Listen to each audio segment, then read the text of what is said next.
Journalism నిలదీసి నిక్కు తేల్చవమ్మ ఏది నిజం. జరిగేటి రణం భవితకు అండ నిలిచి భరోసిల్లు ఒక్క క్షణం. జర్నలిజం నిలదీసి నిక్కు తేల్చవమ్మ ఏది నిజం. జరిగేటి రణం భవితకు అండ నిలిచి భరోసిల్లు ఒక్క క్షణం. రణభూమిని తలపిల్చే రాక్షస గుంపులకు కలచెదిరి కన్నీళ్లతో మిగిలిపోయిన మనకు జరుగుతున్న బతుకు యుద్ధము వార్తగా వాస్తవాన్ని రాయవెందుకు. జర్నలిజం నిలదీసి నిక్కు తేల్చవమ్మ ఏది నిజం. జరిగేటి రణం భవితకు అండ నిలిచి భరోసివ్వు ఒక్క క్షణం.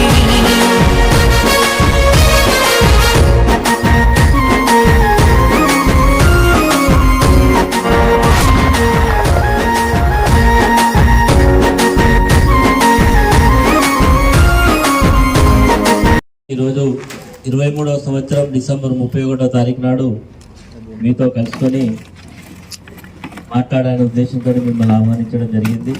23వ సంవత్సరం భూపాలపల్లిలో ప్రకృతి వైపరీత్యం వల్ల చాలా చెరువులు కుంటలు తెగిపోవడం, మన ప్రాంతంలో మోరంచ గ్రామం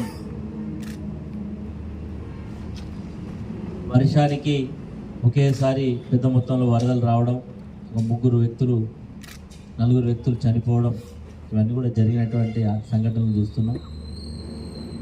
ఈరోజు మిమ్మల్ని చివరి రోజు కలుసుకొని మాట్లాడే ప్రతి భూపాలపల్లిలో నూతనంగా నిర్మించినటువంటి వెంకటేశ్వర స్వామి యొక్క ఆలయ ప్రాంగణంలో మనం ఉన్నాం. ఇది మీ అందరికీ తెలుసు, భూపాలపల్లిలో ఒక ఆలయాన్ని నిర్మించాలనే ఉద్దేశంతో ఈరోజు ఈ ప్రాంతంలో ఆలయాన్ని నిర్మించి తిరుపతిలో ఉండేటువంటి వేద పండితుల సాక్షిగా ఆలయాన్ని ప్రతిష్ఠించుకోవడం జరిగింది. ఆలయంతో పాటు ఇక్కడ ఉండేటువంటి ఆలయంలో ఉండేటువంటి మరి ప్రధానమైనటువంటి అర్చకులు ఉండడానికి, ఈ ఆలయంలో పనిచేసేటువంటి సూపర్వైజర్ కానీ మిగతా సిబ్బంది ఉండడానికి, ఆదాయానికి కొంత ఆదాయాన్ని సమకూర్చాలనే ఉద్దేశంతో ఈరోజు మన పక్కన ఉండేటువంటి బిల్డింగ్ను కట్టడానికి మొదలుపెట్టి మరి దాదాపుగా ఇది ఒకే రోజు కాదు, దాదాపు ఒక 7-8 నెలల నుంచి ఆలయానికి ఈ యొక్క బిల్డింగ్ పనులు జరుగుతూ ఉన్నాయి. ఎప్పుడైతే శాసనసభ ఎన్నికలు పూర్తయి నేను ఓడిపోవడం, మరి కొత్తగా ఇక్కడ ఒక శాసనసభ్యుడు రావడం, ప్రభుత్వం మారడం, మరి అధికారుల మీద మరి ఏం ఒత్తిడి చేసిందో తెలియదు. కానీ అధికారులు ఈ విషయం ఇప్పుడే తెలుసుకున్నట్టుగా మరి మొన్న నేను ఆ రోజు ఇక్కడ లేనటువంటి సందర్భంలో ఒక నోటీసు కూడా ఇవ్వడం జరిగింది. ఆ నోటీసు ఈ బిల్డింగ్ను మేము ఎందుకు స్వాధీనం చేసుకోకూడదు, ఇది అక్రమంగా కడుతూ ఉన్నారని నేను ఈరోజు మీ అందరికీ కూడా చెప్తా ఉన్నా. ప్రభుత్వం కానీ ప్రజల యొక్క అవసరాలు కట్టేటువంటి బిల్డింగ్లు ఇప్పుడు కూడా పరిపాలనకు సంబంధించిన అనుమతులు తీసుకోరు. పక్కనే ఎమ్మెల్యే క్యాంప్ కార్యాలయం ఉంది, అటు పక్కన R&B గెస్ట్ హౌస్ ఉంది. దానికి ఏమైనా మున్సిపల్ పర్మిషన్ తీసుకున్నారా? పర్మిషన్లు ఏం కూడా తీసుకోరు. జనరల్గా ప్రభుత్వం కట్టేటువంటి న్యాచురల్ కడతారు. ఈరోజు ప్రజల యొక్క అవసరాల కొరకు, ప్రజల యొక్క లోక కళ్యాణం కొరకు ఒక ఆలయాన్ని నిర్మించడం, ఆలయంతో పాటు ఆలయానికి సంబంధించినటువంటి భవిష్యత్ అవసరాలకు దృష్టిలో పెట్టుకొని ఈ బిల్డింగ్ కడతా ఉన్నాం.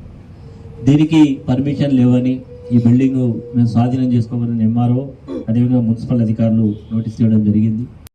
ఇచ్చినటువంటి నోటీసుల మీద హైకోర్టులో పిల్ వేయడం జరిగింది.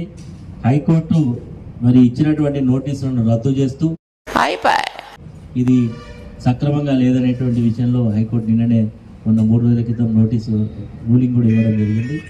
కాబట్టి నేను ఈరోజు అధికారులను కోరుతా ఉన్నా, కోడిగుడ్డు మీద ఈగలు వీకడం బంద్ చేయండి.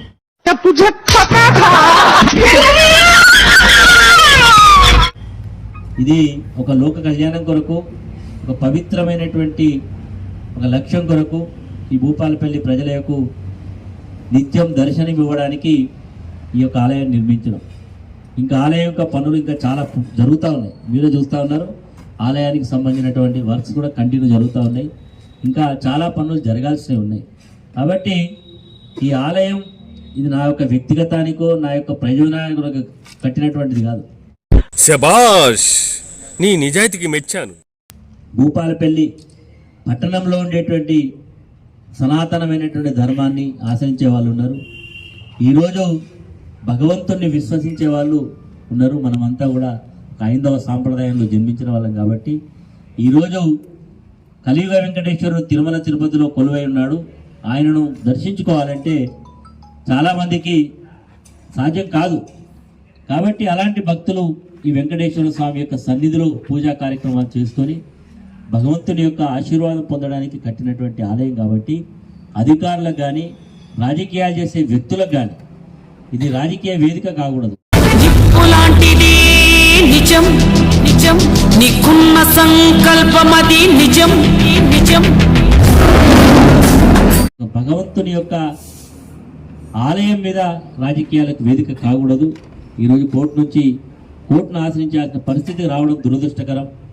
ఎందుకంటే ఈరోజు నిజంగా మీరు భూపాలపల్లిలో కొత్త వాళ్ళు కాదు.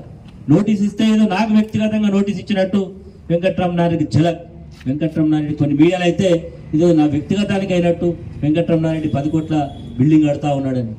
దయచేసి జర్నలిజంలో ఎథిక్స్ ఉండాలి.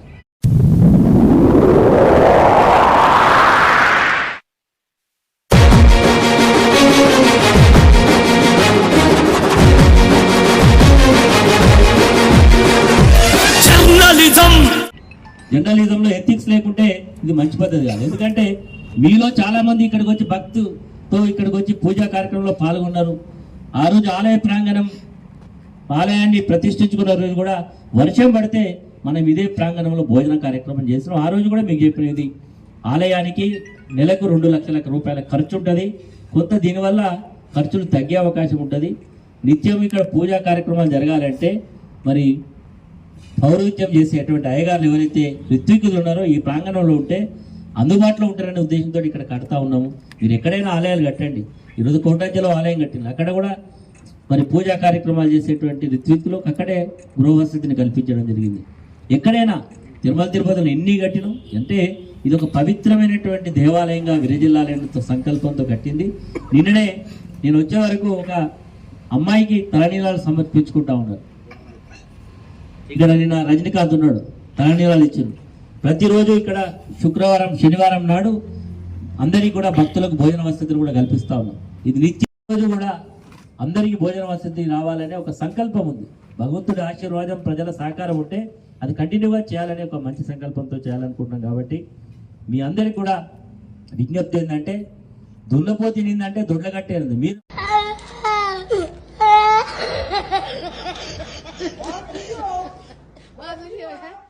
అన్వేషణ చేయాలి. ఇది ఏ లక్ష్యం కొరకు చేస్తా ఉన్నారు.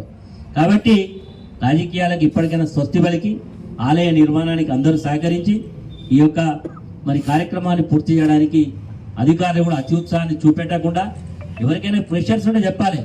ఇది ప్రభుత్వం అనేది ఒక కంటిన్యూస్ ప్రాసెస్.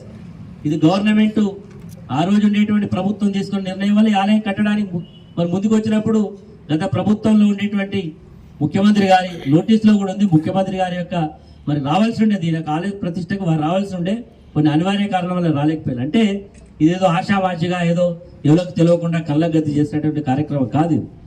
ఈరోజు ఆలయ నిర్మాణం అయితే చాలామందికి ఒక విశ్వాసం, ఒక నమ్మకం.